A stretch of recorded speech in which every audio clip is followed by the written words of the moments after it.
great grades, but they're the most depressed kids, including the second are the kids in resistor mode, but they were in this study more depressed. Wow. They didn't use. And there was a particularly startling stat that really caught my eye.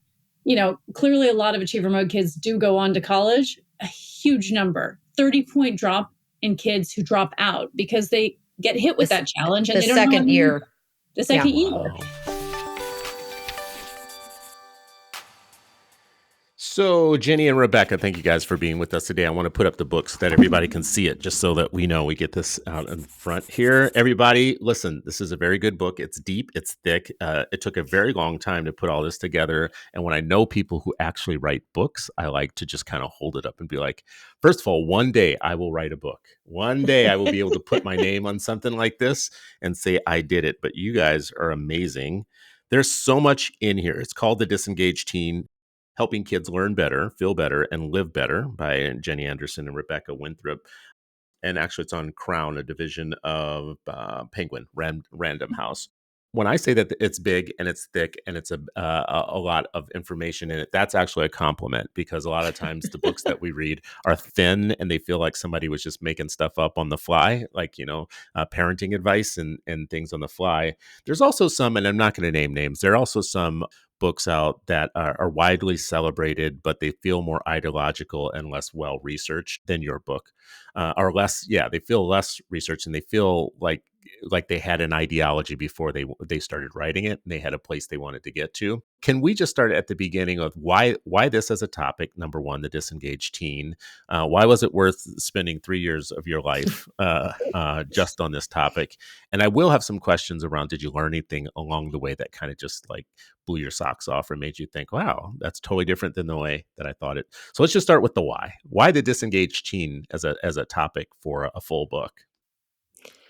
Well, Jenny, shall I start about how the entire way we came to write a book together? Because Chris, it starts actually with a personal story. I have, as you know, been working in education my whole life. And in COVID, I have two boys. I had a third grader and a sixth grader. One was acing school, one was struggling in school. I thought the one who was acing it was totally engaged and I wasn't going to have to worry about him. And the one who was super struggling, I was like, oh gosh, I'm going to have to spend a lot of time with him. And I was completely wrong. And the one who was acing it, the minute school went to pass fail, he lost all motivation, didn't want to learn, and told me, I don't need to do this work, Mom, because if it's not counted, it doesn't matter. And I realized, what?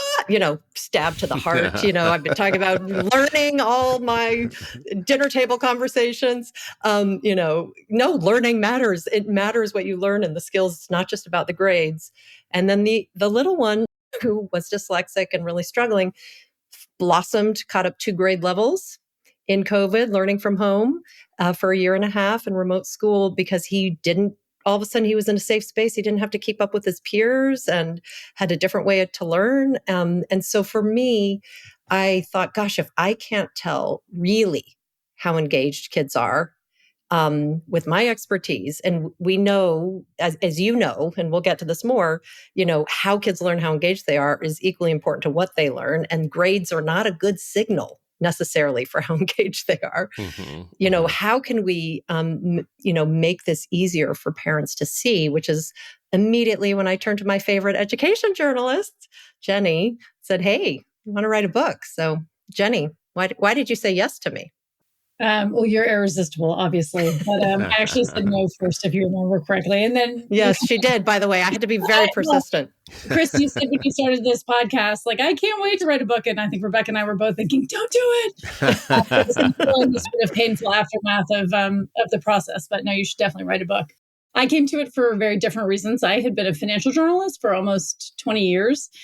And I enjoyed being in the mix of super complex systems, power dynamics, an incredibly well-resourced beat at a major newspaper. I was at the New York Times. I'd covered the financial crisis. I had, in another magazine, covered the 1999 tech crisis. And so I really enjoyed that. And then I had my own kids. And honestly, my priorities just shifted in the sense of the thing I suddenly cared about a lot was how they learn and how they grow and how they develop.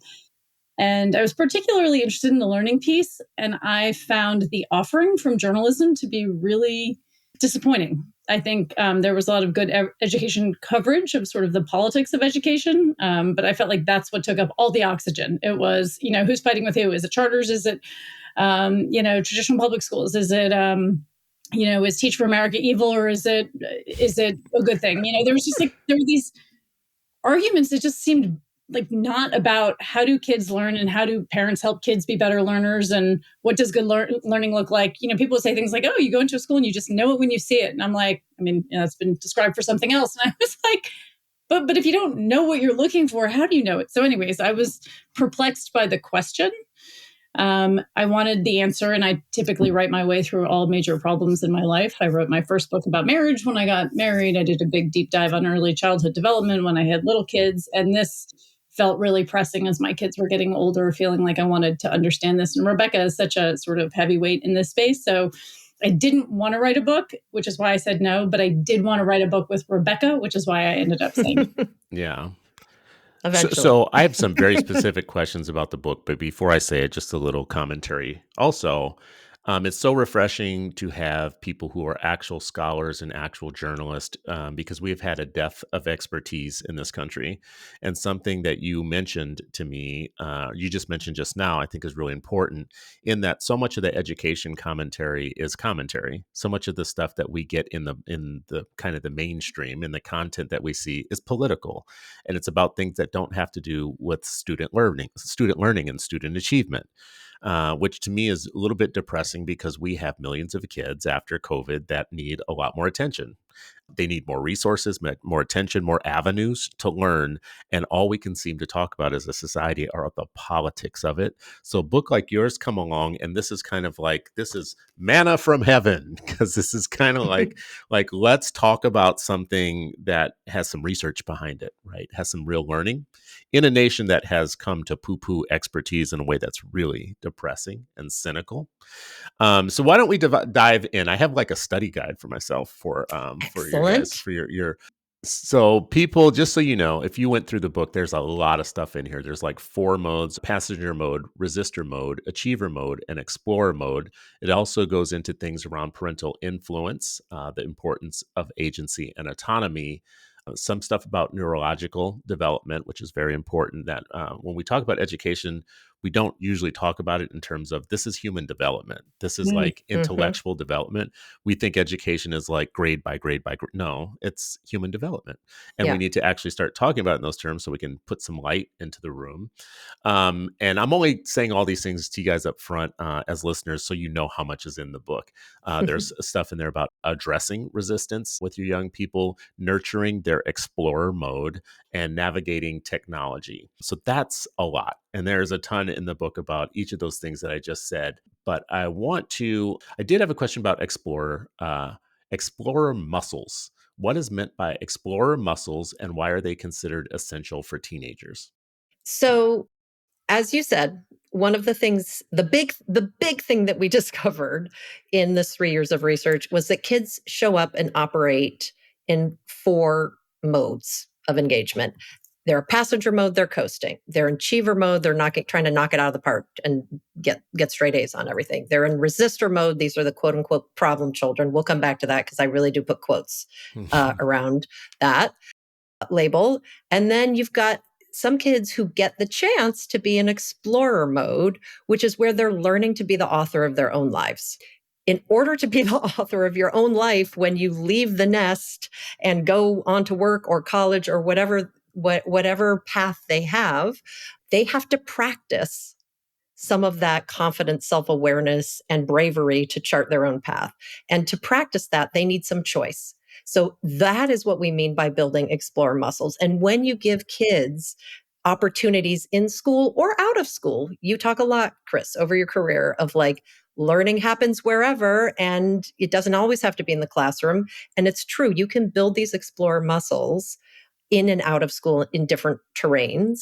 But when you do get opportunities to really practice, have some agency over your learning in school, you get better grades, kids are happier, higher mental health outcomes, And they're built, and the third thing they get is they build these resilient learning to learn skills that they're really going to need to navigate a world of AI. So that's kind of the Shangri-La of what we want all kids to leave having when they leave our homes and our schools. And I want to build on that just because I want to make it very clear. And, I've listened to some of your other great guests. This is not about sort of, democratic schools, choose your own adventure, curriculum and knowledge doesn't matter. Like 100%, we know the research and the evidence on that. We're not making the case that knowledge or a knowledge-rich curriculum don't matter. We're saying that in the course of a day, kids have to feel less done to and part of co-creating, having a say in things. How are you meant to navigate the world if you have never been given the opportunity to navigate anything? And in a hyper-structured world, so school with its overemphasis on one set of sort of very linear academic metrics, that's what we're measuring, that's what we treasure, that's what we're valuing. You can do all these other things outside of school, but we need a sort of broader menu, but these playgrounds a little bit to test these muscles and to develop them. I mean, no muscle develops sort of, by wishing it to be. You got to do the work. So you can't make decisions if you don't have practice making decisions. And these are all scaffolded decisions. This isn't, again, design your own curriculum. This is very much how do we find moments, periods, opportunities in the school day to make this happen. Because kids really, like, one of the things we just heard over and over again is that kids feel like a cog in the wheel. Mm-hmm. Mm-hmm. And they feel anonymous, they feel unseen, they feel unheard, and they don't feel willing anymore to try to just get through it. Because guess what? What's on the other side is not looking so awesome anymore. It used to be like, oh my God, just get me to 16, I get a car, I get a license, or I get access to a car. There's something good on the other side. Kids look up now and they're like, that doesn't look so great either. So you just want me to sit here sort of finding meaning, and they're not finding. I think that lends itself to the size and the structure of our schools, for one thing. And, I think about, this is kind of a macabre thing to bring up, but I think about Columbine as a shock to the system of the United States. It was like, how could this be? This is a school that's in a great area and it's kind of affluent. And the school had all the stuff. It had all the programs and had a great football team and had theater and just was well stocked. So how could this be? And I think that's a shock to the system of, in any context and any place, you can depersonalize people, young people, to the point at which they're alone in one of the most crowded places, right? Yeah. 1,600 kids in a school. And these kids fell through the cracks. And again, I say that's macabre, but that wasn't the last story like that. There seem to have been others since. And I wonder how much this has to do with, when I was listening to you just now, I thought, well, we might need more teachers, because for somebody to give a class of 32 young people that experience where they're all able to use their explorer muscles might take a different structure. I mean, do you have thoughts about, what's optimal and what it looks like to be able to make sure every kid gets that? Yeah. One thing that we certainly found, and I would imagine you would agree with, but maybe not, is that this is really not a teacher problem, and that teachers are just trying to do their jobs. And the vast majority are showing up every day trying to, take care of our kids, and are trapped in a pretty bad system where they're pressured from the bottom and they're pressured from below through family and parent pressure. So I think we think that's really important to get that out there.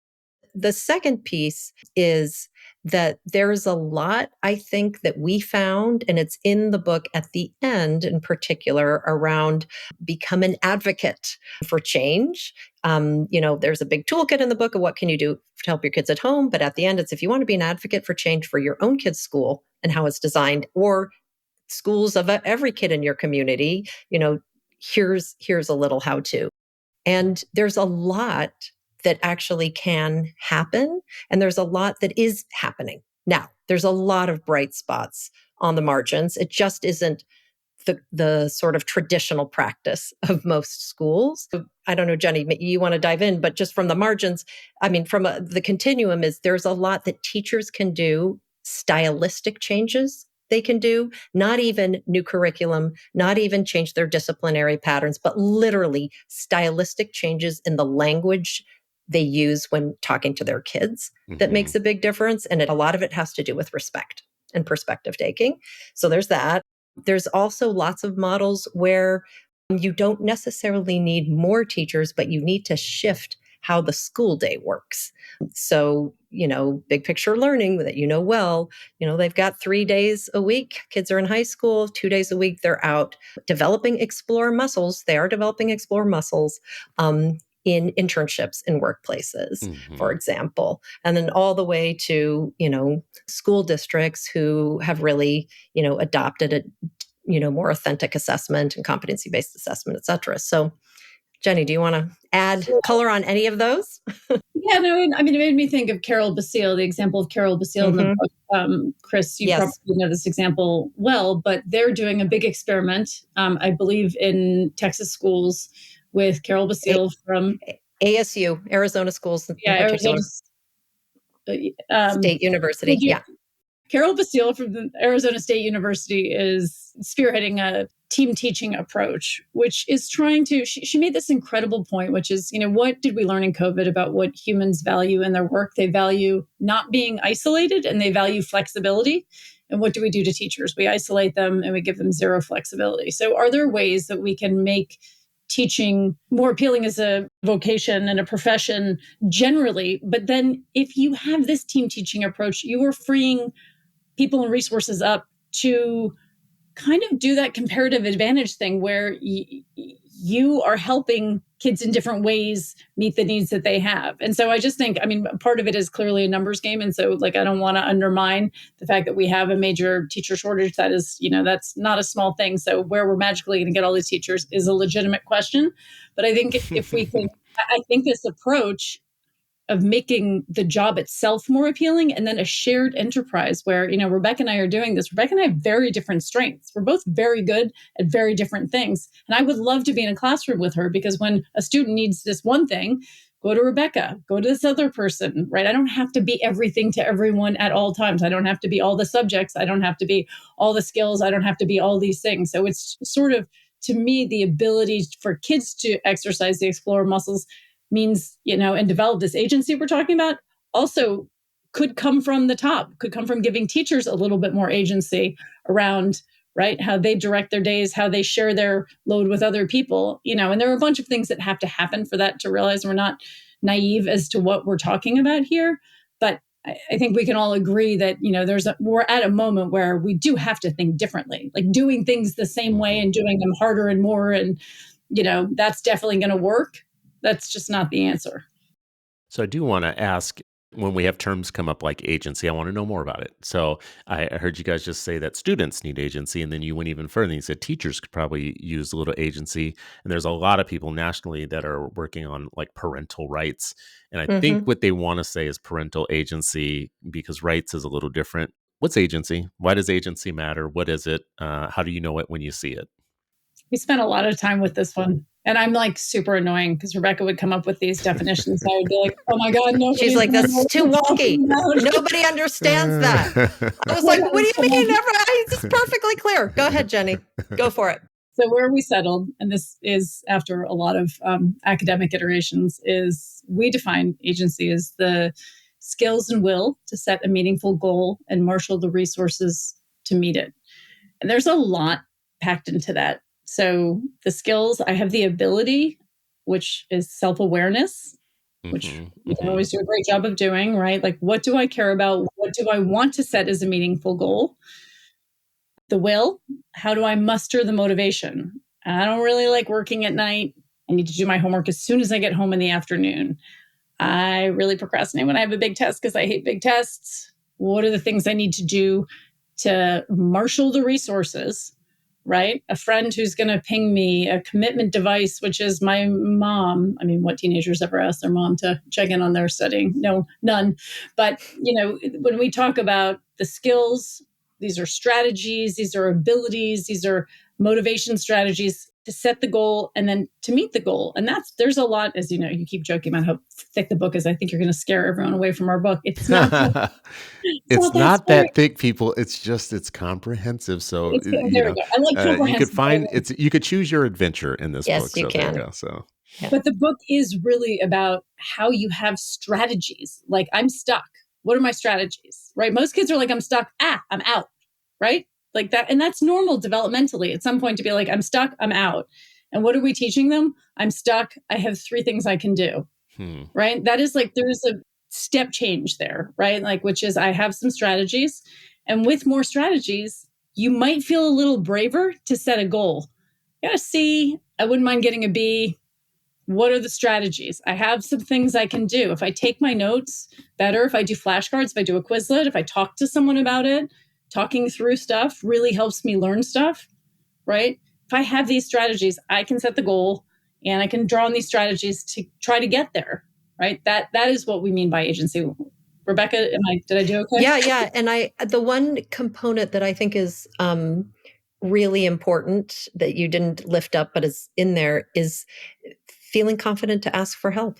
You know, having agency doesn't mean we put all the burden on the kids. It's up to them. They have to find their way out of whatever bare headwinds they're facing. And a lot of kids in a lot of places are facing serious headwinds. It means that we are giving them some space to try to practice being a problem solver with the adults. So they have some ideas of what might work for them, and trying to help them develop those mindsets and confidence to ask for the help they need. So I feel a little bit remiss because I should have started somewhere else and go back. I just want to back up a little bit because someone might ask themselves, what is the problem that we're solving here? What's the problem that your book is solving and that we're talking about right now? So you guys argue in the book that there is a large scale disengagement crisis in education. Your evidence of that is declining test scores and a lack of a genuine interest in learning. My note here says you explore factors contributing to this crisis, including societal pressures, an overemphasis on academic achievement, and the pervasive influence of technology. Can you guys speak to that a little bit more about this disengagement crisis? Because I think that's actually what sets this whole conversation off Yeah. in the beginning. We did a lot of research for this book, including partnering with the organization Transcend to do various national level studies, one of which was a nationally representative survey of students, of over 65,000 students, and found that kids in 3rd grade, they say they love school 75% of the time. And it just takes a nosedive from there and goes just down, down, down the tubes. And by 10th grade, it's flipped. 25% of them say they love school. And one of the things that we found when we were working with Transcend on this data is that this question, I love school, is not a perfect stand-in for how engaged kids are, but it's pretty good. It's pretty good, which is telling in and of itself. So we do have a big disengagement crisis, and it is less about gender. Like the differences are less about gender, they're less about race, actually. It's even less about socioeconomic status. Kids from all walks of life, you brought it up with the Columbine question, all walks of life start getting disengaged. The thing that makes the biggest difference on engagement is age. The older kids get, the more disengaged they get, which is, as Jenny said before, a terrible testimony to what should happen. Because as kids get older and more excited to explore the world, primed evolutionary to do that, they should be taking off. So I just want to interject here with one piece of random trivia. See, I remember things. You always do this, which is great. Keep going. I read an article in Psychology Today years ago that said the average toddler laughs 300 times a day, and that by the time you become an adult, it's 5. Right. And I remember remembering that because I thought, oh, it's all downhill from here, Right. as a toddler. And I've noticed this in doing school visits that I love visiting kindergartners and reading to kindergartners because they still believe everything is possible and that you can still see the light in their eyes. But when you go to different schools, grade by grade, you start noticing Mhm. kind of like the light go out in some kids. It's really Yeah. distressing. But yeah, 300 times a day. And then now 5 as an adult. So, You see the similar trend with questions. Preschool, kindergarten, kids are asking hundreds of questions a day, and then this is in school data, and then it just gets to like 2 or something by second grade or something. Anyways, Jenny, what do you wanna add in terms, because there's a Well, lot so to you talk guys, about. now you've gone off in a different direction and you've sparked two thoughts, and I have to give you both because they are Okay. relevant. One is John Marshall Reeve, whose research we really draw on very heavily in this book. The sort of his origin story was as a sort of newly minted PhD, right? He went into classrooms across America, and one of the things they documented was how often kids' questions didn't get answered. And the number they put on it was 85% of the time a kid has a question and doesn't get answered. So you stop asking. Of course, it's a very rational response. And again, not teachers' fault. They can't answer every question in every moment. But there's something weird about a system in which a kid with a bunch of questions is not getting those questions answered, which is part of why we make the case in the book that parents play this incredibly important role because A, you have the patience, or you should have the patience. I, for one, don't always have the patience, but we are better suited than a teacher in front of 30 kids to answer more questions. But there's a bunch of things that have to happen for that to be the case. And then I just wanted to build on this a little bit. If you want to wonk out on the brain science, which is super cool, part of the reason that little kids have this just tons of questions is because their brains are almost developing, like little silos are developing, these areas of the brain develop. As you hit adolescence, the networks are trying to come together. And so you have less kind of what's that? Why? And you have more, what's this about? What does it mean? And that is literally the different networks of the brain starting to be connected. And so the nature of the question changes. And so this comes back to this question of school design. I do think we can find ways the questions basically get more interesting and more sophisticated. And at that moment, when they're really becoming impactful, why is this happening? What does this mean? What is the purpose of this? Why are we here on planet Earth? We're not making any space for that.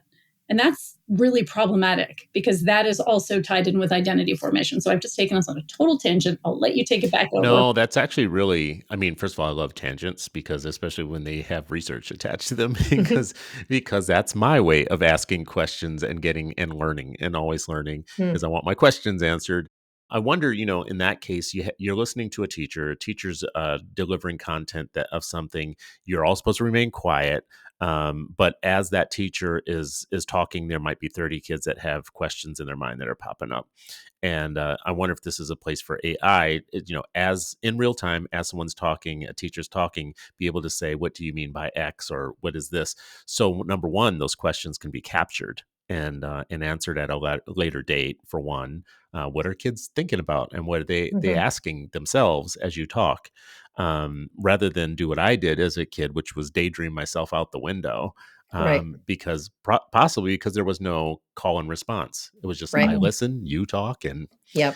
all of a sudden I'm like out the window in my mind. That's very helpful in establishing that there is a crisis in disengagement, and we can see that there are signs of it nationally. So you guys also talk about engagement as being multifaceted and as a concept. So involves emotions, thoughts, behaviors that foster genuine interest in the world. So can you talk about this idea that engagement isn't simple? It's not one thing. It's Yeah. multifaceted and like the quick version of a complex thing, right? Like it being multifaceted. Again, I feel like The I can take this because very complex Rebecca has been bearing with me for 3 years as I have to decipher it. I Go don't know for if it. it's complicated or the simple first. No, go, Jenny. Go for it. No, I mean, Rebecca, you've done a very good job of explaining it to me. But I think, and this segues with a bunch of other conversations that we're having nationally, I think we think about engagement behaviorally, how kids show up. Are they misbehaving? Are they complying? If they're sitting there and listening, they must be learning, right? But it's not. It's about much more than that. It's about how they feel about what they're doing. Does it feel relevant? Does it feel valuable to them? That contributes a lot. And when you say it out loud, it makes a lot of sense, right? Hmm. How I feel about this is going to contribute to kind of how much of my attention and energy I put to it. And then cognitive is how you think about it. Do you go on to ask yourself more questions? Are you willing to ask yourself questions in the moment about the thing that you're learning? Exactly what we were just talking about. But I'll pass it on to Rebecca to sort of plug in the final agentic bit and everything else I've left out, which is probably a lot. But we're paying a lot more attention to the role of emotions in learning and the role of emotions in cognition. And there was always a sense that it was kind of behind, right? We have our rational mind and our emotional mind, our lizard brain and our like rational brain, right? Okay, And like, what does lizard brain mean? Because I use it sometimes, and I think it I know means what I'm it means saying. that you, yeah, I think it means you just like don't think, you do the thing. Like, right, you're Okay. scared, you attack, you Yeah. are Prehistoric Right. embedded.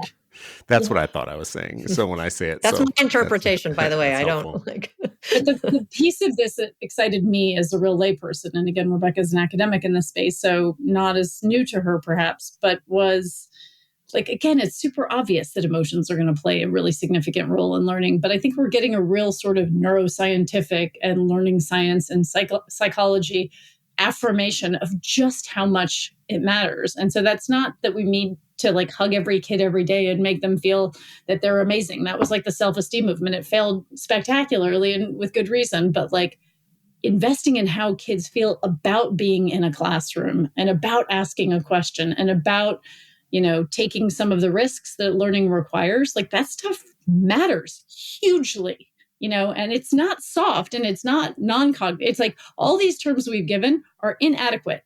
They are foundational and critical and supercharged learning.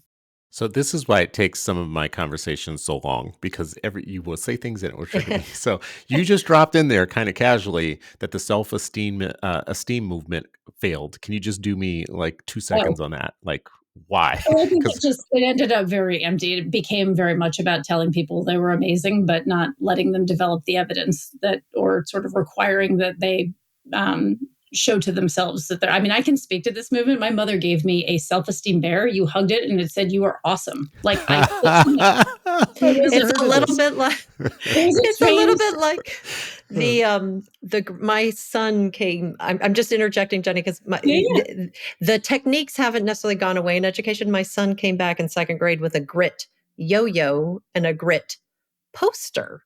And I was like, what is this? They're like, we have to have grit. And I have it. And I was like, well, what is grit? Well, not giving up. And he's like trying the yo-yo. It didn't work. And he goes, this doesn't work. And he throws it on the ground and walks away. And I was like, yeah, this whole developing skills through marketing is not how it's going to work. What's so interesting about that is I've had this conversation with my wife, internally, and we're what you might call good job buddy parents. So I swear our kids could do anything and we say, good job, buddy. like you put a shoe on. Good job, buddy. Amazing. You walk to the kitchen. Good job, buddy. And that kind of probably is the opposite of what you guys would recommend with what you were seeing, because they're not really we're rewarding them for things that they don't really do themselves. Listen, Carol Dweck gets into this at great length, and the growth mindset thing went sort of awry for some of the same reasons. Growth mindset was never just about saying excellent effort, because that seems to say the expectation is like just where you hit it. Great effort, Chris, even though your essay sucks. Great effort, right? It has to be good effort. What can we do to get better? What are we going to do to improve this essay? What are the skills or strategies that you're going to develop to get better? It's not just the good job, good effort instead of you're smart or clever, right? And that was the hangover from the self-esteem movement, I think. Does that get us to what you guys call wise feedback? Is that what you say in the book? You talk about wise feedback? We do, but can we finish on agenda? I feel like I cut off Rebecca before we finished on engagement. Okay, we can do a circle, Chris. There's so many great things you have out there that I want to come back to. I was like, I want to come back to belonging and certainty with Columbine, because that really actually has a huge piece. And we never, anyways, as Jenny said, engagement is multifaceted, and adults usually judge engagement based on behavior. So engagement is what kids do, what they feel, what they think about school, and what they initiate in terms of their own learning. It's those kind of 4 things. And what we mainly as adults see is what kids do and what they initiate. And what they think and what they feel is really hard for us to see as adults, because a lot of times you think they're interested and they're thinking about something else. You talk about this a lot, Chris, in your own educational experience. Sometimes, however, they are staring out the window because they are really thinking deeply. And when you do deep reflection, you aren't able to just quickly respond and provide answers to your multiplication tables. When you're thinking about something really deeply, you do pause, you reflect, you look off into the distance, and it could look like you're daydreaming when actually you're really thinking quite deeply about a topic. So, our classrooms are not designed and our teachers are not taught how to really spot engagement, and it's hard to see, which is why we develop these 4 modes, because that is much easier to grasp and see. And the initiate piece is the combination of agency and engagement, because actually kids who are in resistor mode have a lot of agency. They are problem children for a reason. So let's just stop there for 1 second for you, because you said resistor mode. Yeah. Parents, if you see these signs, an outright refusal to engage in schoolwork, acting out in class, developing learned helplessness, a belief that they have no control over their learning or their success, and quietly withdrawing from participation. Parents, if you see those signs, that is resistor mode. This mode is characterized by pushing back against learning, often stemming from negative experience or feelings of inadequacy. So that's resistor mode. Because I do want to get through the 4 modes. We talked about explorer mode. So parents, are you seeing these signs? Right? Right. And kids actually are, in those cases, kids are actually using whatever little power or voice they have to send the message that this is not working for me. Even though it might come out inappropriately, not in ways that we would like as adults, they're communicating, not doing homework, refusing to go to school. These are all ways of communicating. I need help. This is not working for me. We interviewed lots of kids who are in resistor mode and actually figured out a pathway out. And one of them has this great, powerful quote where he said, "Look, I didn't have the language to tell my parents and my teachers what I needed. So it came out as anger." Because he didn't know how else. He's a kid, even an adolescent, right? They're still kids. But if you can switch the environment they're in, these modes are not fixed identities. They can be, kids can get stuck in them, but they're not fixed identities. If kids can actually switch between the modes pretty quickly, and a kid who's in resistor mode, we interviewed tons of them. I have one personal experience with my young son who had totally given up, and then homework learning just blossomed. If you switch the environment they're in, they often can quickly shift that agency towards learning. So you said the pathway out. What is the pathway out, though, of that? We identified a series of common problems that kids in resistor mode are often facing. And so these are sort of ones we found most frequently. It doesn't mean that in every single case it's going to be what you have to unblock. But one common one is kids are get far behind academically and they become completely overwhelmed. They don't think they can catch up. They don't feel they have support to catch up. And we talked to a lot of kids who were like, well, I guess that's it for me. I guess I'm not going to college. I guess I shouldn't. I just like, oh, well, I'm hands in the air. I don't need to try. Yeah. Jenny, I feel like I'm taking over time. Do you want to take over a few of the others? Okay. Another one is really not feeling safe in school. So you're bullied. You're not feeling safe. You talked about the tragic case of Columbine, which unfortunately is not a one-off. And you can have a well-resourced school with an incredible gym and a chemistry lab. And if you show up every day to school and you're made fun of, you're bullied, you don't feel you belong, your mind it expends a lot of energy to just get through the day. And you're not going to be focusing on learning. Hopefully, you will not go down the path that some kids do go down tragically, and resort to violence, and you'll get support elsewhere. But if you really are uncertain if you belong or have friends in a place you're forced to go to every day, you are not going to be engaging in your learning.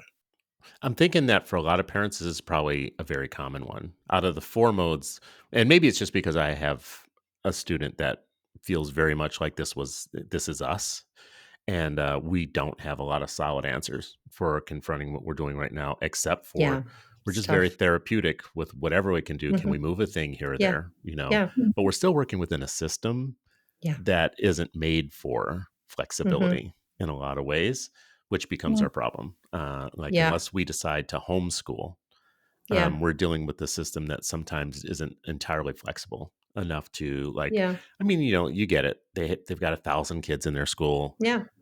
Some of us, getting a special plan for a kid, like a 504 plan or something like that, is the one leverage that we have. Now, I fear we're going to run out of time because I want to get through all 4 modes. So can we do these other 2 pretty quickly? Yeah. Parents, if you prioritize, if you're achiever mode, these students do this. They prioritize task completion and meeting external expectations. They seek validation through good grades and praise from their teachers and their parents. And they can struggle with setbacks or challenges to their sense of competence. So those are 3 kind of signs that if you see this, your child might be in achiever mode. And students in this mode are highly focused on grades and performance, often working hard and striving for excellence. However, their focus on achievement can sometimes overshadow genuine interest in the subject matter. I was wondering how you guys were going to make achiever mode sound bad. I mean, like all of our parents are saying, no, man, I want to get to achiever mode. And you guys Yes. were like, wait a second. There's a downside. There's a shadow side to achiever mode. Let's talk about this There one is. quickly. What should we know about Jenny. achiever mode? So, Yeah. Jenny, talk about the achiever conundrum. Over to you. The achiever conundrum. So I am with you. I said to Rebecca 1,000 times, we're going to really struggle to convince parents that this is not Shangri-La, because it certainly feels like it. And actually that therein lies the problem. So kids do well in school. They're getting the gold stars. Everybody looks good. Parent looks good. Teacher looks good.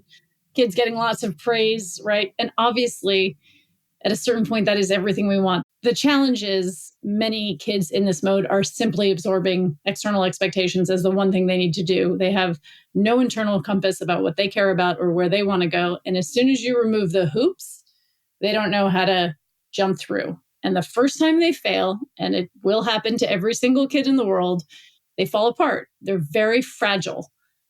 Achievers can be very fragile. They're not, of course, if you're a happy achiever, you're doing all those things and you're also asking the questions, what do I care about? Why am I doing this? I really want to go to this college. I'm going to do everything I need to do. But are you sacrificing? Like, at what cost is the question everybody needs to ask. Every parent needs to ask.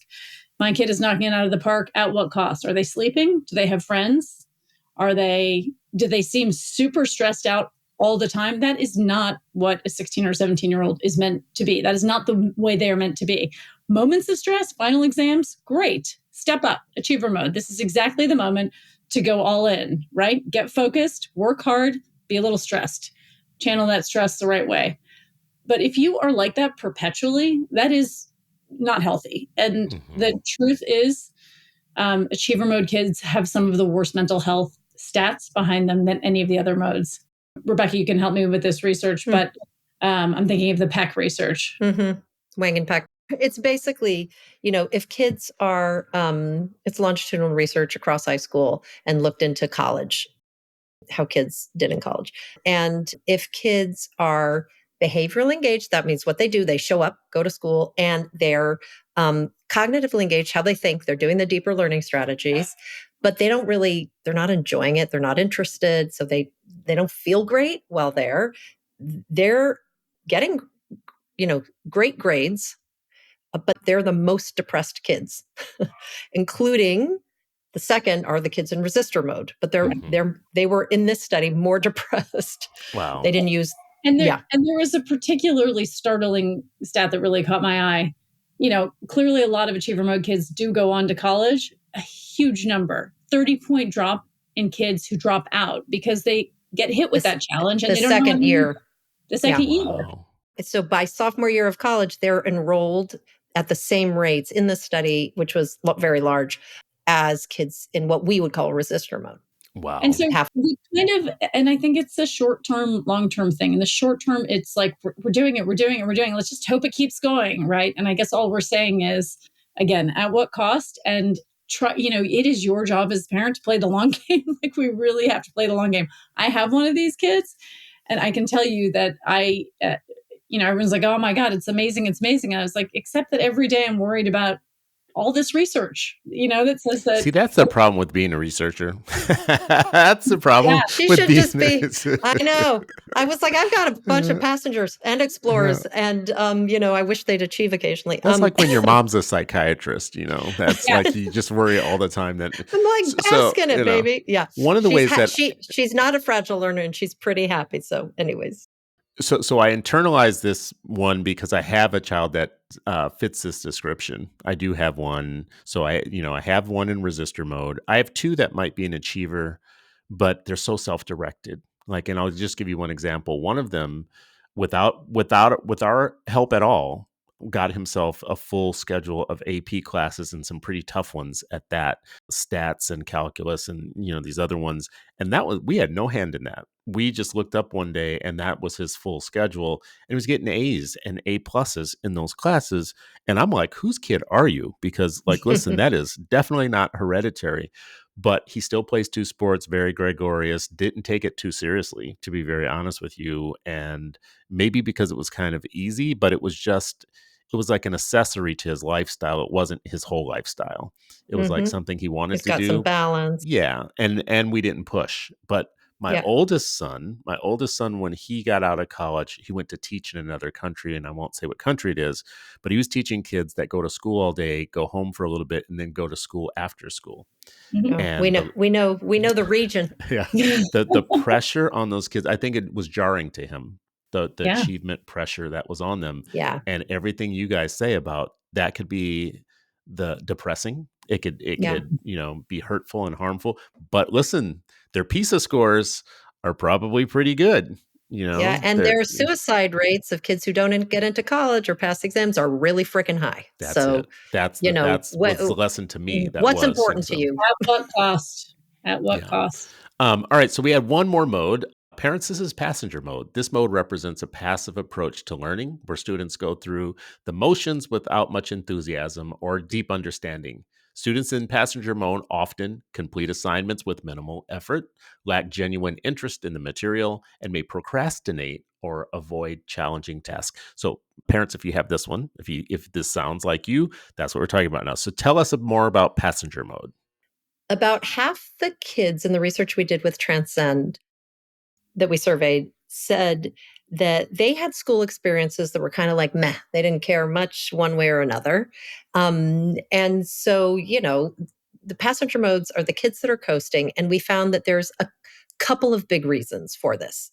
One, it's either too easy or too hard for them. So, they're outside of their quote unquote zone of proximal development, which is the sweet spot where you're challenged enough to stay interested, but with a support from a teacher or a peer or tech or something, you can learn the material. This is super hard for teachers. Like if you have a class of 30. So there's a lot of kids that are bored to tears in school. It's just not challenging enough. They're given repetitive tasks that they already know how to do. The repetition is good if it's too hard and you really need to master the stuff. So on the other end of the spectrum, you have kids who are really struggling academically. It could be for many reasons. It could be they're neurodivergent and need particular helps that they aren't getting. It could be that they've missed some key concepts and it just piles on and they get over, it's too difficult and they're like, I don't get it. Let me check out. So that's one reason. A second reason is that kids just don't see the relevance of what they're learning to their daily lives, to the world outside, to jobs in the world. And they're like, I feel like I just got to do the bare minimum. They don't see the importance. It doesn't grab them. They're not interested. And so that's where, parents and teachers can do a lot for both of those things, but parents particularly in terms of connecting what they're learning to why they need it in the world. And I have to raise my hand and say, you just described me for a big part of my schooling career. I would sit there, and it's still to this day, I dislike Shakespeare. And I remember sitting in a class in New Orleans, having someone tell me this was an important thing, but it didn't at all connect to anything in my life. It felt like this tomb from a foreign planet Right. that had no connection. And maybe somebody could have made a connection some kind of way, but Yeah. I just did. First of all, I hated the language, and I was just Right. like, "Thou art," Iambic all that type of stuff. pentameter, what the Yeah, yeah, heck? yeah. What is going on here? And I just have people tell me now, "Well, you missed out on so much." And I said, "Well, I can see how, because it just didn't connect in any way with me during that time." Anyways, just an aside. So many things in these four modes you guys said. I feel like I could be in more than one place in these different things you Yes. said about them. It's not like a one or done, one and done. You could Correct. be any of these. And you could be one thing in school and a different mode outside of school in Hmm. your drama club, or if love to play basketball or whatever it is, or in different classes. You could have literally kids move between the modes class to class depending on the teacher and what inspires them, which is often, to your point, Chris, less, which is what we do so much in the US, less about sort of diagram a sentence and more, why is this person saying this sentence? And, how does it connect to the human condition? And what Hmm. does Hmm. insight does it give us, right? That's what that bigger, we need more rigor in our schools, and, to really think through those bigger picture questions that will grab kids. When Hmm. when we say Hmm. relevance, we don't mean like you have to teach everything through hip hop. You know what I mean? If you want to, that's a good angle. We certainly saw a lot of classrooms that did that. And let's just make sure that your kids, I've seen this in some educators. They go to a professional development. They learn that for certain kids that maybe hip hop is the way to do it. And then they find out not every kid is into hip hop just because they're in a certain demographic.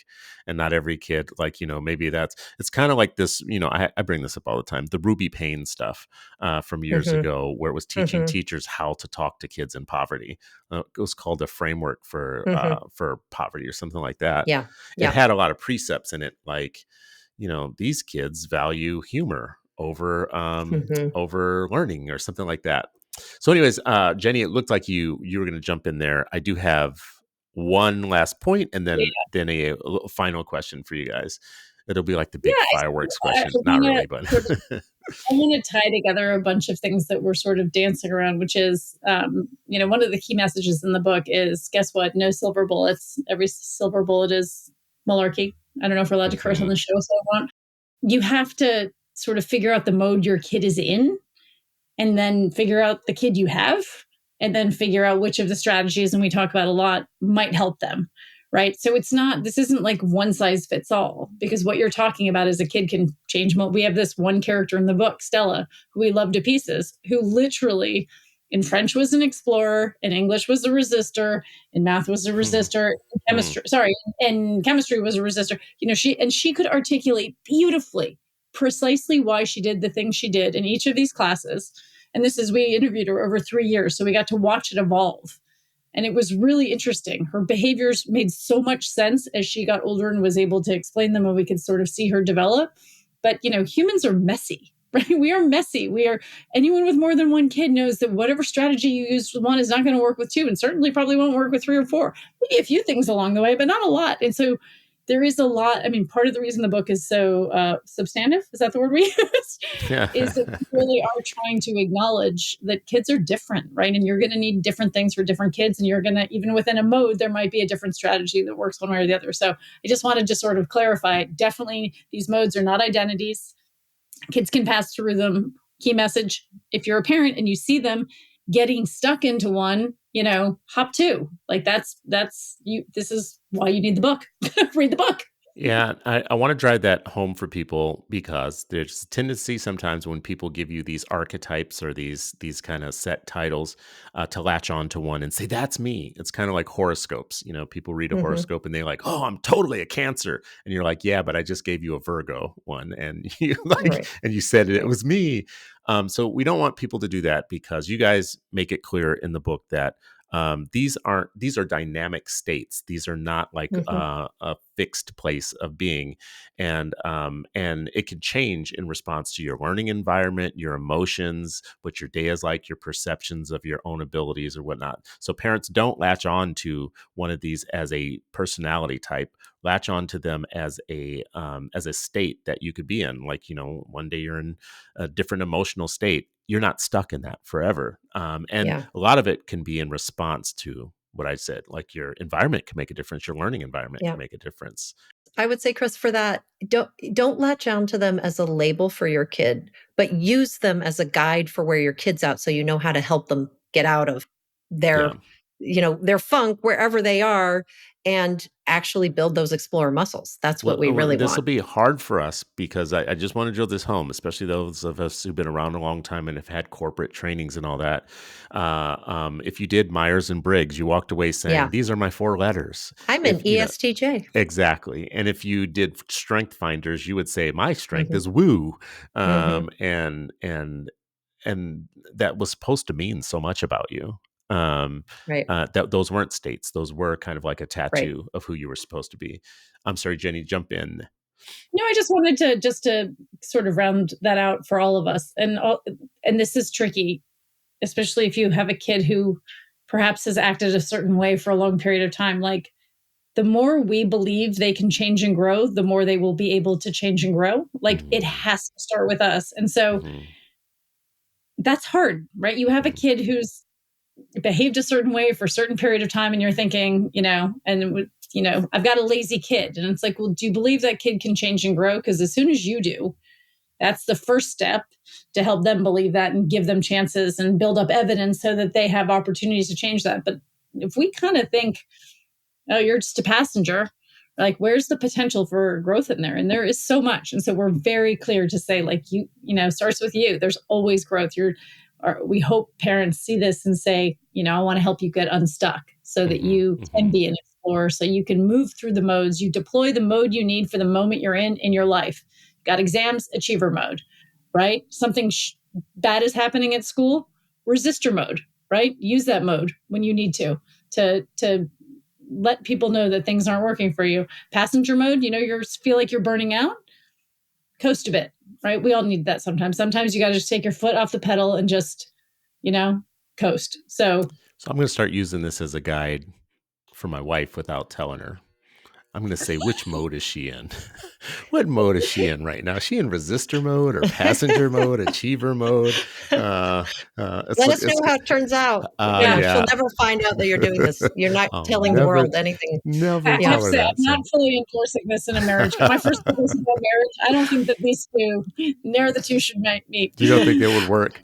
All right. Well, No. listen. So my final question for you guys is a political question, and so we went through all of this as an educational conversation, which we should, and everybody listening to this should know. I stick by my guns in that when we talk about education, we should be talking about education, and most of what we're talking about in the public right now is not about education. It's about adults and culture wars and all Right. that type of stuff, Right. which is so off track. But the thing I will say is, now the sum total of everything I heard from you guys today would push someone to believe, well, then maybe we should just do ESAs and vouchers and let kids customize their personalized learning and go outside of the normal system, because all of this is basically saying that we need to personalize education for every kid so that they can find themselves and, be in the right mode and all that. Okay. But if I wanted to defend the traditional district public schools, how would I apply this to district public schools when people are going to say, hey, this is really just an argument to get kids out of the system and get them into some sort of like homeschool or micro Mm, school or small school, mm. because that's the only place where you could really be this personalized. So help me make the case for traditional district public schools here. I have two things to say, Jenny, before I pass it to you. One is, Chris, you brought this up at the beginning and you're bringing it full circle. One is that parents should care about how engaged their kids are. And the report card does not tell the full story. Mm-hmm. And no matter where your kid is, if they're in your neighborhood public school, if they're in a charter school, if they're in a fancy private school, if they're in a micro school, if they're homeschooled, you need to care about your kids' learning. This is core to their learning experience. That's number one. Number two, part of why, I was also quite worried and said, let's do a book, when I had that experience with my kids, is because I feel like parents are being manipulated because every parent cares about their kid. Folks are, being manipulated to say, the curriculum is terrible and causing all sorts of problems. And I would say there's a lot of curriculum that needs to be more rigorous, but that is not the thing to worry about. If there's something you're worried about your kids learning for whatever reasons, or religious reasons, et cetera, the education system in the US has flexibility and has had flexibility for decades and decades. You can say, I don't want my kid to take part in sex ed. I don't want my kid to check out any of these books on the library. That is fine. But if that's all you're focusing on, you are missing the much bigger picture that your kids aren't engaged and they need to be engaged in order to learn well. So that's my first soapbox. And then the last soapbox is I totally disagree with the fact that district schools can't do this. There are plenty of traditional public schools, public high schools, plenty of public school districts, alongside charters, alongside micro schools that are doing this. I don't think the governance structure stops us from doing this. It's more of a leadership question and a commitment and a care about fostering engagement, in my opinion. Jenny, what do you want to add? Yeah, and I guess I would just push back against, I think you would be hard pressed to find in our book a case for deeply personalizing the curriculum. I think, again, our book is for parents.